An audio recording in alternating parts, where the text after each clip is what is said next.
All right, hello everyone, Larry with the Farmstead Way, and a couple of you guys have asked about blue collar meal prep stuff. So I thought I'd do a video about it. Now, when it comes to my meal prep and the way I eat, it goes down more the fitness route. That's a big part of my life, but I've never been like super picky about like macros and protein intake. I mean, I should probably be more conscientious of that kind of stuff. I just don't have time. I don't care, and what I've done works. The thing that I mainly focus on is quality ingredients, quality utensils and kitchenware and stuff, and just being conscientious about the things that I'm eating. So I'm gonna have my wife help me film this, and we're gonna go through some stuff. So in some of my videos, you've seen some of these things before. So obviously, the first part of having a good meal prep system is having good things to put your prep in. So on Amazon, I bought me this Stanley lunchbox and this Stanley thermos. I think this holds 2 quarts, and I lost the cap, so I've got a carabiner with this metal coffee cup, which you've seen in a lot of my videos. And this does a really good job of protecting your food. You can throw cold packs in there, and it's metal, so when you throw it in your work truck, it's not gonna get smashed, banged up, and if it does get smashed and banged up and you need to replace it, it's metal. You can sell it for scrap if you want to. Now, coffee. A lot of people have asked about coffee. I make my coffee in a stainless steel percolator. I used to have a Mr. Coffee maker, but I really wasn't a huge fan of putting things in plastic and heating it up. Now, obviously, some of these things are in plastic, and you have to have give and take because you're not gonna win with everything. So just basic, this thing's still dirty. Stainless steel percolator. Like I said, I've already used it. I didn't clean it. Put the grounds in here, fill it up with water to the bottom of the spout, wait till this boils brown, and you're good to go. It takes longer, but the coffee is better quality, and it's not thrown into a plastic coffee maker. As far as coffee, I mainly drink coffee from Seven Hills. My father-in-law, Pastor Patch, who I'm going to be doing an interview with later today, owns this coffee company called Tobacco Patch. It's coffee that is specifically designated for types of cigars. So this blend of coffee goes really well with Maduro cigars, and you can really tell. One of the things that my father-in-law told me that he learned from old Cubans and stuff is what goes good with cigars. It's not whiskey, it's good coffee. Just like with cigars, the darker the roast, the lighter the nicotine. With coffee, the darker the roast, the lighter the caffeine. And then when you get more towards the breakfast blends that are not nearly as dark, same thing with Connecticut's, the nicotine content goes higher and the cigar is actually stronger. The flavor might not be stronger, but the contents in it are. So I think he's on Instagram and stuff, just Tobacco Patch from Seven Hills. That's really good stuff. Next thing is containers. Now, like I said, try to stay away from plastic. These lids are plastic, but what can you do? But I try to use glass containers for food.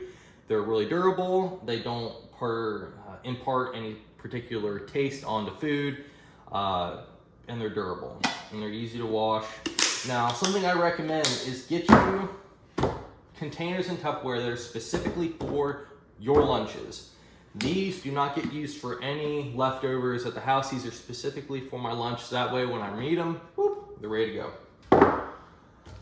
All right, we're gonna move on to actual food. Now, it seems like diets have become a religion, and everyone's got their opinions. Everyone goes crazy about what's what. This is just what works for me. Now, back to, like I was saying before, I focus mainly on quality of food. Everything from produce to grains, because I do eat grains, I'll explain that in a second, to sweets and other things like that. So obviously, do your best to wake up and eat breakfast at your house. I normally have, these are local fresh brown eggs. I normally try to have 3 or 4 eggs, a piece of toast, or rice or whatever leftover carbohydrates that we have. This, if you eat breakfast at home, it gives you a nice boost of energy for going to work, and it stops you from the temptation of stopping at a gas station and getting a breakfast sandwich, which is full of preservatives and all kinds of nonsensical garbage, and you'll feel like crap. A good way for me to gauge whether or not a piece of food or something I eat is quality is how fast I get hungry after I eat it. I can eat a piece of this bread, which is actually made from homemade sourdough starter or discard. It doesn't have any, it's got organic flour. It doesn't have any stabilizers. It's not been bleached. It doesn't have any riboflavin or any other crap in this. This stuff will mold in about 6 days if you don't eat it fast enough. So good quality bread. This does not tear me up. Good quality eggs, and I'm normally hungry in about 3 hours. No matter what you eat, at least for me, like I can make good quality bunless bacon double cheeseburgers with good quality cheese, good quality ground beef, good quality bacon, good quality potatoes, and a somewhat good quality barbecue sauce, because it's a little bit of a give and take. I'm starving in 3 hours because your body's not holding on to it. But we got different things. This is meat from a local butcher slash I guess livestock producer, local to here, Grass Powered Poultry, run by our friends Jesse and Dana. I can't remember their last name, but I'll put their name and their business in the link below if anyone's local to the area. And this is grass-fed, grass-finished meat. You can go to their farm and you can see the animals. You can see all the pigs, all the hogs, all the cows, and you can see what they're eating. You can talk to the people that are raising them. They're not injected full of antibiotics. They're not fed crap. They're normally out in the pasture. The chickens are free-ranged, and it's just better quality meat. Now, it is expensive, but that is going to be the trade-off to quality. Is you're gonna have to pay money for quality, because the reason it's cheap is because it's full of chemicals, preservatives, and all that nasty stuff to make it last longer, to get a better yield. And if you can't if you can't afford it, you probably should cut some other stuff out of your budget so you can't afford it. You don't need 3 or 4 TV subscriptions and all this goofy crap you buy off Amazon half the time. We've set up our lives here on the farmstead that we can afford quality products like this so we can fuel our bodies. And then we've got stuff like this. This is ground beef from a cow that we had butchered, I think, maybe last year. I can't remember. So this is good quality ground beef from a cow that we got to pick out. And this is what I'm going to use for my meal prep. Now we move on to vegetables. These are all local. Unfortunately, it's not as organic as I'd like it to be, but they do their best to use steam instead of certain fungicides to get rid of pests and whatnot. But when you can't get away from certain things, like things not being organic, at least you can have good quality foods. All this stuff have got really good nutrients, and that's what's really missing from a lot of people's diets is nutrients, minerals, vitamins, certain metals that actually are in food, copper, phosphorus, iron, things of that sort that people need to survive. So I normally will take a meat, either grill it or throw it in the oven or in a pan.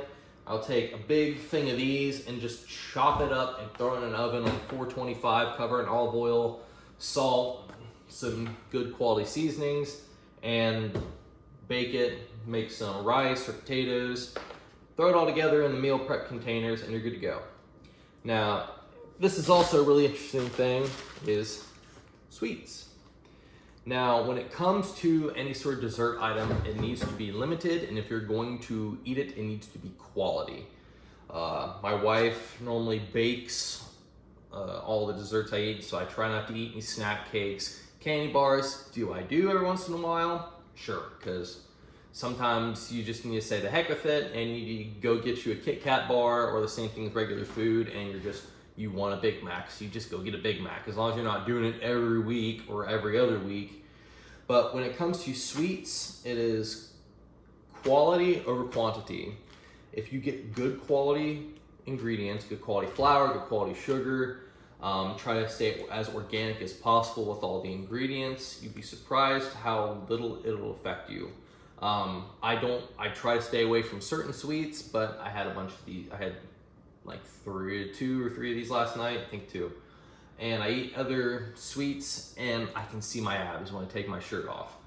Quality. not break apart cookies from the gas station or the, you know, all the Nestle Toll House stuff. That doesn't count. This was homemade, as in my wife took flour, measured it out, took blueberries, measured it out, took sugar, measured it out, and actually baked.